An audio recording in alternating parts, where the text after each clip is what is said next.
Assalamualaikum warahmatullahi wabarakatuh.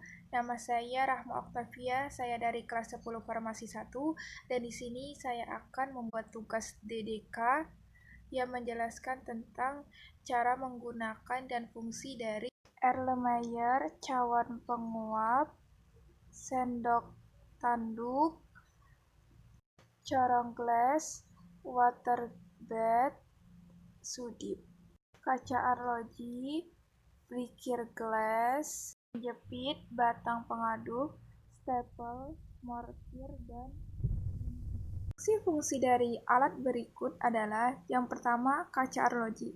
Kaca arloji berfungsi sebagai penutup gelas kimia.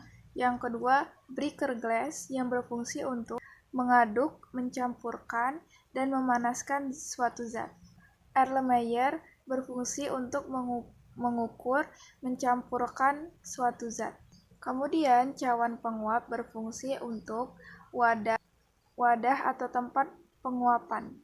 Corong gelas berfungsi untuk memindahkan atau memasukkan larutan ke dalam wadah, penyaringan tempat meletakkan kertas saring. Kemudian, sendok tanduk berfungsi untuk mengambil zat padat. Water bed berfungsi untuk menginkubasi sampel air. Selanjutnya, sudip berfungsi untuk menambah bahan atau mengambil suatu bahan.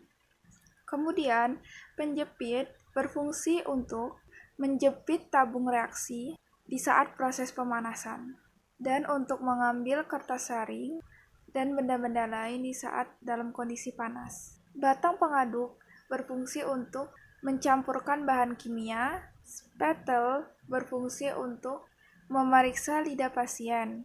Mortir dan stamper berfungsi untuk mencampurkan atau menghaluskan suatu zat yang bersifat padat menjadi serbuk. Cara menggunakan alat-alat laboratorium tersebut, yang pertama dimulai dengan kaca arloji. Mengisikan larutan yang akan diencerkan atau padatan yang akan dilarutan, kemudian tambahkan cairan yang dipakai sebagai pelarut sampai setengah labu berisi.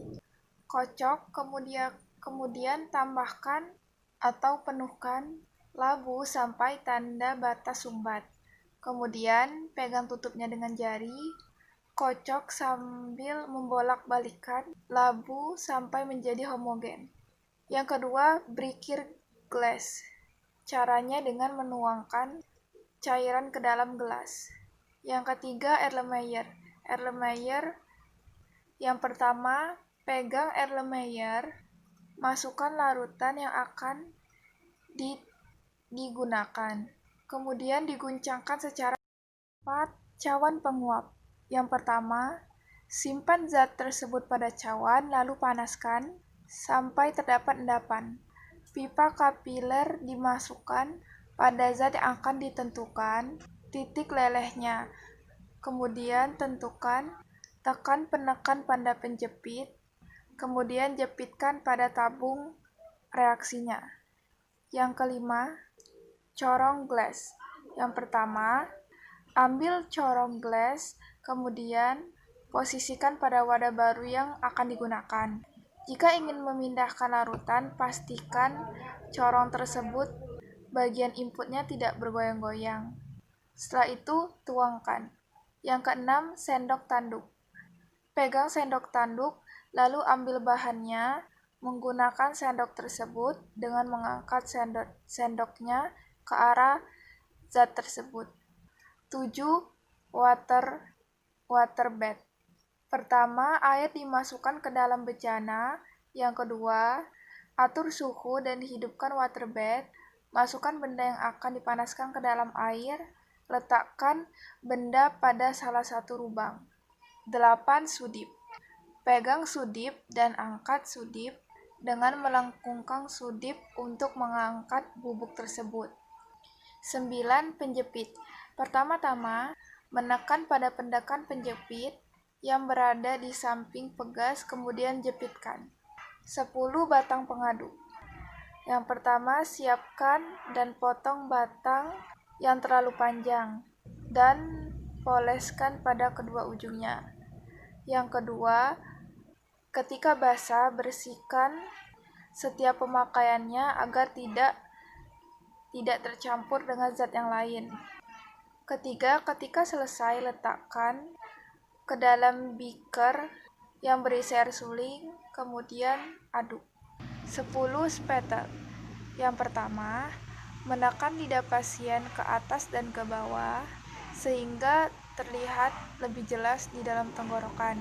11 mortir dan stamper.